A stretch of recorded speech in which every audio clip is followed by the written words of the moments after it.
अक्सर हम ये सोच तो लेते हैं कि मुझे यूपीएससी की तैयारी करनी है, लेकिन कैसे करना है और कहां से करना है उसके बारे में मतलब पूरा आगे धुआं धुआं सा रहता है, फॉग सा रहता है। और एक लोगों ने मिथ भी बना दिया हुआ है कि यूपीएससी मतलब बहुत डिफिकल्ट है, उसमें जो बोलते हैं ना कि सूरज के नीचे जो सब कुछ पढ़ना है, बट ऐसा कुछ नहीं है। ठीक है, एक स्ट्रेटजी के तहत पढ़ना है। हाँ, पढ़ना बहुत कुछ है, ये तो सही है कि पढ़ना बहुत कुछ है, लेकिन उसको कैसे पढ़ना है, किस तरीके से पढ़ना है, हाउ टू प्रिपेयर, उसके बारे में जानना जरूरी है। लेकिन उसके बारे में इतना मतलब भारी भरकम बना दिया गया ना, ग्रेविटी जिसको बोलते हैं वो, और एक्चुअली उसी से उसकी वैल्यू भी बढ़ती है कि मतलब यूपीएससी की तैयारी, सिविल सर्विसेज की तैयारी करनी है। और अक्सर हम देखते हैं कि स्टूडेंट स्कूल से ही सोचने लगते हैं मुझे यूपीएससी करना है, ऑफिसर बनना है, कलेक्टर बनना है, सोच तो लेते हैं बट पढ़ाई शुरू नहीं करते हैं। ठीक है, वो देखना है कि एक स्ट्रेटजी के तहत जो स्टूडेंट करते हैं उनको आसान लगती है यूपीएससी, फिर वो प्रॉपर तरीके से करते, कहां से करना है, किस तरीके से करना है, वो सब। तो मैं मनोज झा, आज इसी के बारे में हम बात करेंगे। यूपीएससी सिविल सर्विसेज एग्जामिनेशन कैसे तैयारी करना है, किस तरीके से तैयारी करना है और कैसे इसको इजी बनाना है। ठीक है, ये बहुत मतलब ऐसा तो नहीं है कि इम्पॉसिबल है, बहुत सारे बच्चे आसानी से भी इस चीज को अचीव करते हैं, बट उसके लिए एक स्ट्रेटजी होना चाहिए, कहां से शुरुआत करनी चाहिए वो होनी चाहिए। तो उसी के बारे में बात करेंगे। उससे पहले बात करने के बारे में हम सबको ये जानना जरूरी है, जो बिगिनर है यूपीएससी जीरो से जो स्टार्ट कर रहे हैं, तो उनको पहले सिलेबस जानना जरूरी है कि क्या क्या सिलेबस आता है, क्या क्या पोस्ट आते हैं, किस तरीके से होता है। ठीक है, यूपीएससी सिविल सर्विसेज में कैसे स्टार्ट होता है, नोटिफिकेशन क्या होता है, ये सब पहले जान लेना जरूरी होता है। तो आज हम इसी से शुरुआत करते हैं। ठीक है, तो मैं पहले आपको यही बताऊंगा सर्विसेज के बारे में कि यूपीएससी सिविल सर्विसेज में सर्विसेज कौन कौन सा होता है। ग्रुप ए में टोटल 19 पोस्ट होते हैं। मैं टॉप 2 टॉप 3 का नाम लेता हूं। IAS Indian administration service, IFS Indian foreign service और आईपीएस इंडियन पुलिस सर्विस। ये ग्रुप ए के 19 पोस्ट में से टॉप 3 के पोस्ट हैं। अब ग्रुप बी में टोटल 5 पोस्ट होते हैं। ठीक है, ये जो पांचों पोस्ट ग्रुप बी के हैं, ये पोस्ट हो गया कि आपकी रैंकिंग आती है, रैंकिंग के बाद कैसे होता है। फॉर एग्जांपल मैं ये इसके बारे में भी थोड़ा सा आपको डिटेल में बता देता हूं कि आपको जैसे इस साल की वैकेंसी है 1050, ठीक है, तो वो रैंकिंग के हिसाब से होगा। फॉर एग्जांपल इस साल जो आईएएस के लिए पोस्टिंग निकली है वो 100 की निकली है, तो जो टॉप 100 होंगे वो आईएएस में जाएंगे, वैसे वैसे रैंकिंग होती है। बट बहुत सारे लोग को एक क्वेश्चन होता है कि सर इसमें वेटिंग लिस्ट आता है, रिकमेंडेड, यूपीएससी रिकमेंड कर देती है बट नहीं होता है। उसमें होता क्या है कि जो 1050 का पोस्ट होता है उनको तो जॉब मतलब हो जाता है, पोस्टिंग मिलती है। ठीक है, और उसके बाद होता क्या है कि बाकी के जो रहते हैं वो वेटिंग लिस्ट में होते हैं। ठीक है, अब वेटिंग लिस्ट वाले को कैसे वहां पे मतलब होता है, फॉर एग्जांपल मैं एक आदित्य श्रीवास्तव का नाम लूंगा, जो ऑल इंडिया रैंक मतलब 1 आए थे, उससे पहले उनको आईपीएस मिला था बट उन्होंने ड्रॉप आउट लिया, उन्होंने वो सर्विसेज नहीं लिया। तो जो वेटिंग लिस्ट वाले होते हैं उनका उसमें कंफर्म हो जाता है, मतलब उनको वो पोस्ट मिल जाती है। तो अब इसमें कैसे मिलती है, वो तो 250 रैंक थे जब आईपीएस मिला था, बट बाद में और जो है वो 1051 है फॉर एग्जांपल रैंकिंग। तो जो 251 वाले होते हैं उनको 250 के सर्विसेज मिलता है, ऐसे पूरी सर्विसेज मिलती है। ठीक है, तो ये क्लियर है पूरी तरीके से कि किस तरीके से रैंकिंग और किस तरीके से सर्विसेज मिलती है। अब हम बात करते हैं द सिलेक्शन प्रोसेस की कि कैसे नोटिफिकेशन आता है, किस तरीके से नोटिफिकेशन आता है। तो सबसे पहले नोटिफिकेशन कब आता है, फैब में नोटिफिकेशन आ जाता है। ये एक टेंटेटिव डेट है, इसी को लेके नहीं चलना है, बट फैब में नोटिफिकेशन आता है। मई में प्री होता है, अक्टूबर नवंबर में मेन होता है और मार्च में इंटरव्यू होता है। उसके बाद फिर मई में फाइनल रिजल्ट आता है। मतलब पूरे 1 ईयर का साइकिल है, लॉन्ग प्रोसेस है यूपीएससी के लिए, जिसमें आपको पूरा मतलब कैसे सिलेक्शन प्रोसेस है उसके बारे में। नेक्स्ट हम बात करते हैं, ये एग्जाम जो होता है 3 स्टेजेस में होता है। पहला क्या होता है, प्री होता है, दूसरा कौन सा होता है, मेन होता है, और थर्ड इंटरव्यू होता है। ठीक है, प्री, मेंस और इंटरव्यू। है ना लॉन्ग प्रोसेस। पहले प्री क्लियर करो, प्री में पेपर वाइज भी मैं बताऊंगा कौन कौन सा पेपर होता है प्री में, फिर मेंस में, फिर इंटरव्यू क्या कैसे होता है, सब आज डिस्कस करेंगे, डिटेल में डिस्कस करते हैं। उसके बाद आप एलिजिबल हो कि नहीं, कब आप एग्जाम दे सकते हो, ठीक है। आप ऐसा नहीं कि मतलब वो भी जानना जरूरी है कि कब से एग्जाम देना है, क्या ये सब पहले जान लो। जब स्टार्ट करते हो तो पहले सब कुछ उसके क्राइटेरिया जान लो, तो वो इजी होता है कि बाद में ये नहीं कब नोटिफिकेशन आना है, वो बार बार जाकर के आप लैपटॉप ओपन करो नोटिफिकेशन आया कि नहीं आया, नहीं, ये सब पहले जानना सबसे ज्यादा जरूरी होती है। डिग्री पता है कि कोई भी graduate exam UPSC civil services दे सकता है। ओके, नेक्स्ट जो है अपना एज क्राइटेरिया और कितना अटेम्प्ट दे सकते हैं। तो जनरल वाले 21 to 30 इयर्स कितना अटेम्प्ट दे सकते हैं, 4 अटेम्प्ट दे सकते हैं, ठीक है। उसके बाद ओबीसी 21 to 35 ईयर कितना अटेम्प्ट दे सकते हैं, 7 अटेम्प्ट दे सकते हैं, मतलब 3 इयर्स का रिलैक्सेशन ओबीसी को मिलता है, और 6 ईयर का रिलैक्सेशन किसको मिलता है, एससी एसटी को, और जो अटेम्प्ट है वो अनलिमिटेड मिलता है, ठीक है।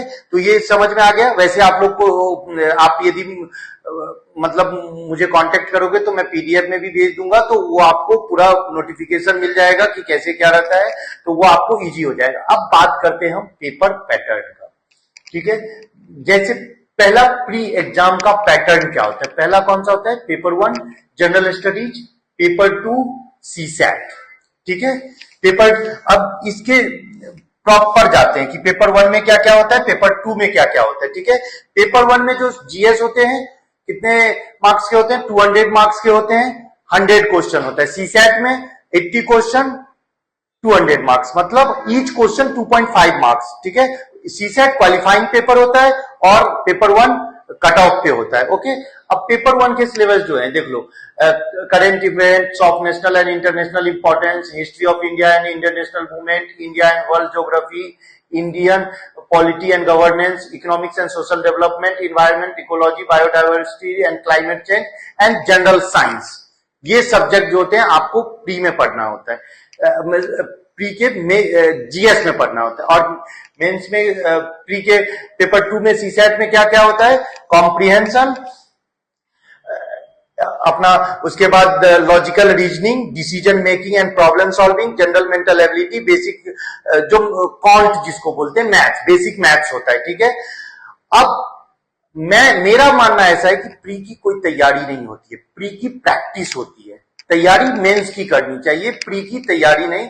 उसकी जितना प्रैक्टिस करोगे उस हिसाब से आपका रिजल्ट आएगा, ठीक है। तो आपको प्री पे फोकस नहीं होना है, वो हम बाद में डिस्कस करते हैं कि कैसे स्टार्ट करना है, किस तरीके से स्ट्रेटजी बनाना है।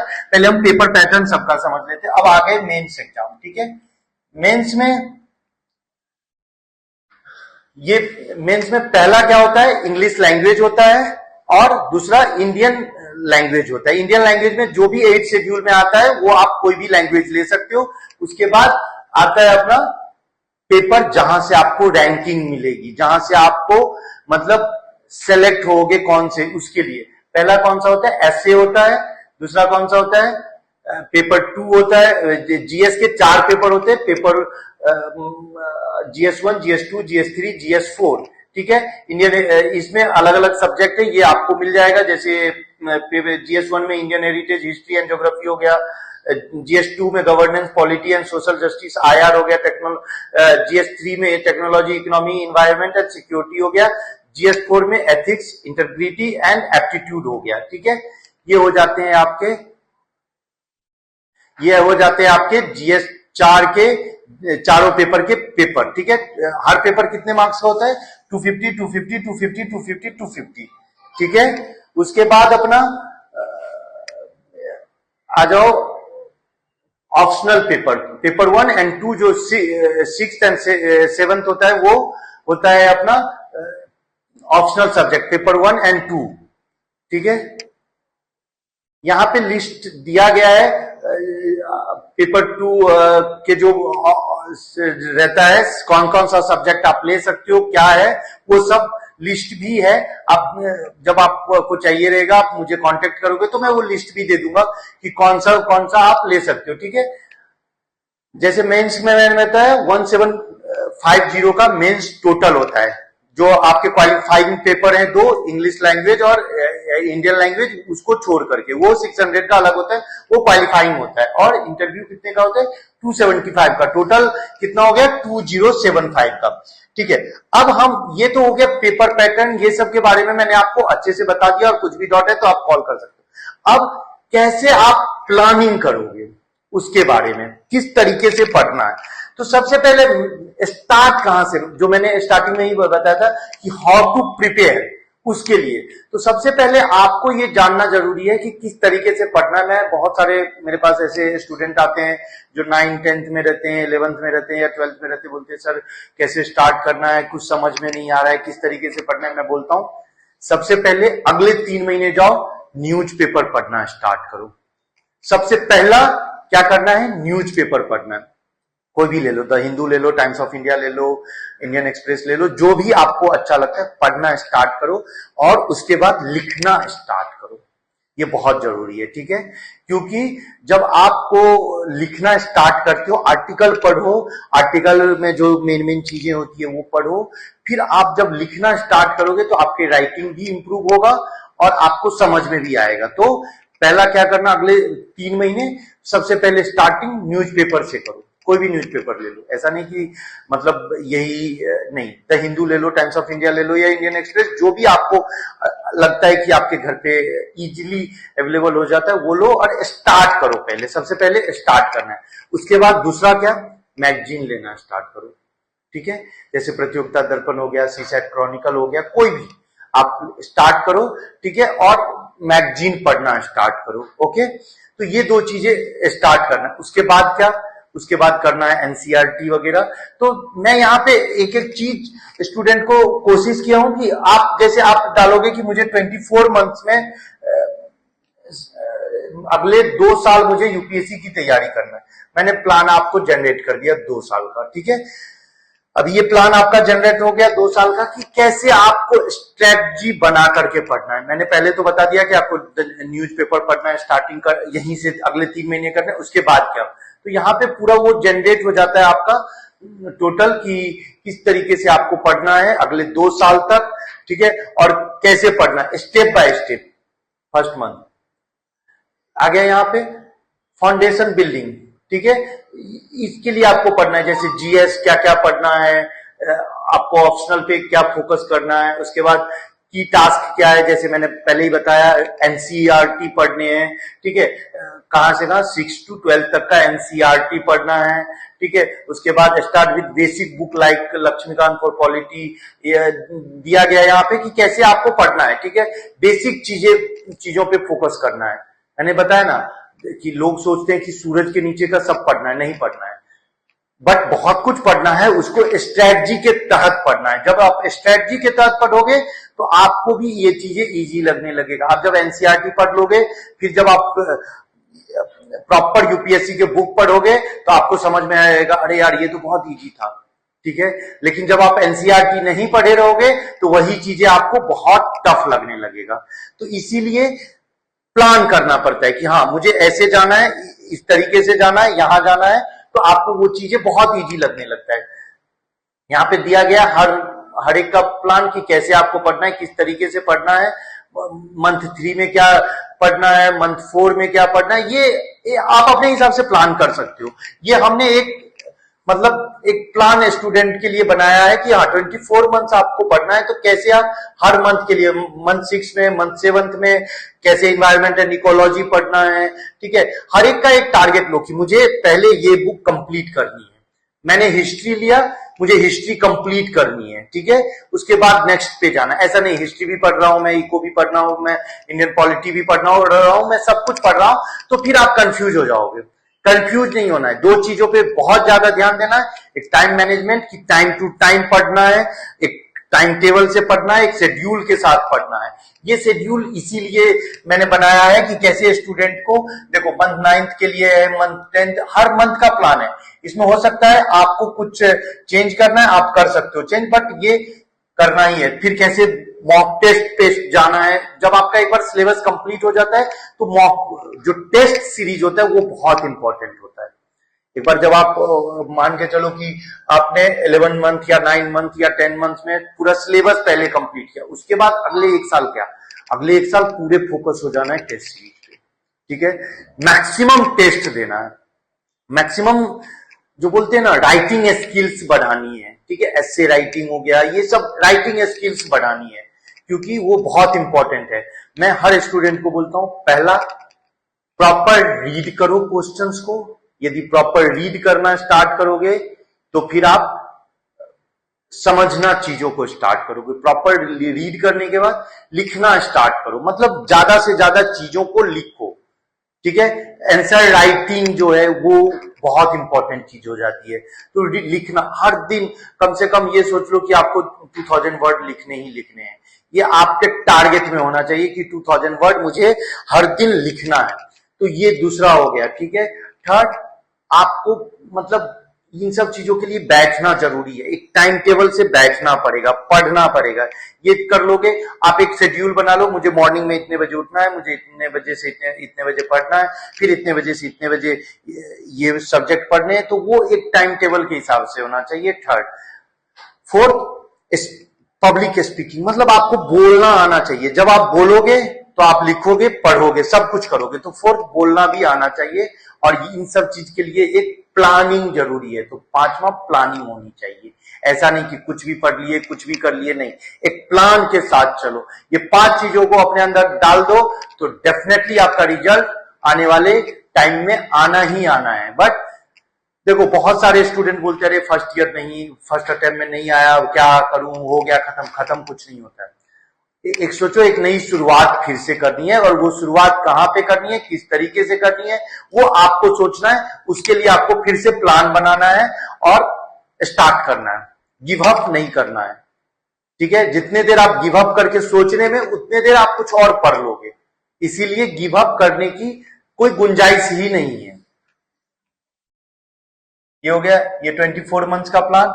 उसके बाद जैसे मैंने बताया कि हम लोग कैसे हेल्प करेंगे आपको, ईएमजीसी जो हमारा कोचिंग क्लासेस है वो आपको कैसे हेल्प करेगा, उसके लिए आपको मुझे कांटेक्ट करना पड़ेगा, ठीक है। हमारा एक कोर स्ट्रेटजी है कि हम कैसे स्टूडेंट को बांध के रखते हैं, कि किस तरीके से आपको करना है। बोलते हैं ना कि हम भटकने नहीं देते हैं स्टूडेंट को, कि नहीं, स्टूडेंट कभी भटकना भी चाहे तो हम भटकने नहीं देते, हम उसको फिर से खींच के लाते हैं उसके मेन फोकस पे, ठीक है। फोकस से हट गए तो फिर कुछ नहीं हो पाएगा। तो फोकस, आपका जो एम है वो एम बना के रखो। वो एम बनाओगे तो डेफिनेटली आपका रिजल्ट जो है वो आएगा ही आएगा, ठीक है। हम लोग इतने टेस्ट सीरीज वगैरह करवाते हैं, इतना स्टूडेंट को प्रॉपर तरीके से प्रिपेयर करते हैं कि वो जाकर के मतलब एक पॉजिटिव वे में उसका रिजल्ट खुद ही वो सोचने लगता है, नहीं, मेरा रिजल्ट तो आना ही आना है। इंटरव्यू की तैयारी हो गई, सब कुछ एक प्रॉपर वे में करवाते हैं, ठीक है। एक ग्रुप डिस्कशन टाइप का जो हम करवाते हैं कि स्टूडेंट आपस में डिबेट करता है कि हाँ ऐसे नहीं ऐसे, तो उसका ग्रूमिंग जो है वो इंटरव्यू में भी होता है, ठीक है ना, कि हाँ कैसे बोलना है, किस तरीके से मुझे बैठना है, किस तरीके से मुझे सोचना है, ठीक है।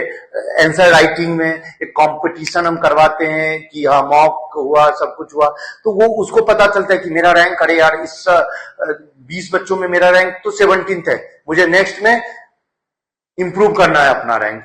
तो वो रैंक वहीं से उसके मन में वो रैंकिंग आने लगती है कि नहीं, मैंने ये किया है, मुझे इतना परसेंटेज लाना है। तो इसमें ईएमजीसी आपको फुल्ली सपोर्ट करता है कि किस तरीके से आपको करना है, उसके बारे में ओवरऑल राइटिंग जो होते हैं वो सब के बारे में हम अच्छे से आपको सपोर्ट करते हैं। और हमारा बैच टाइमिंग वगैरह, हमारे जो फैकल्टीज हैं वो सब बेस्ट फैकल्टी हम प्रोवाइड करते हैं, क्योंकि फैकल्टी जितना आपको हेल्प करेगा आपके करियर में, मैं एक सिंपल सी बात बोलता हूं कि ये महाभारत का रण है, इसमें यदि तुम अर्जुन हो तो तुम्हारे फैकल्टी कृष्ण है, और तुम्हारे फैकल्टी यदि कृष्ण बन के तुम्हारे सारथी बन के रहते हैं तो तुमको ये युद्ध जीतने से कोई नहीं रोक सकता। बाकी आपको कुछ भी पूछना है, कुछ भी करना है, आप ईएमजीसी के हमारे वेबसाइट पे आओ, मेरा नंबर लो, आप मुझे कॉल करो और आप पूछ सकते हो। जहां भी हेल्प की जरूरत पड़ती है आप मुझसे बोलो, हम हमेशा रेडी रहते हैं कि स्टूडेंट को ज्यादा से ज्यादा हमारी हेल्प हो, और हम कैसे आपको आपके जर्नी स्टार्ट करने में और आपके साथ चलने में एक हमारा भी रोल हो, उसके लिए हम हमेशा रेडी रहते हैं। आपको जो भी चाहिए रहेगा आप कॉल कर सकते हो, हमारे वेबसाइट पे आ सकते हो। Thank you. अब नेक्स्ट फिर मिलेंगे कुछ नई चीजों को लेकर। Thank you.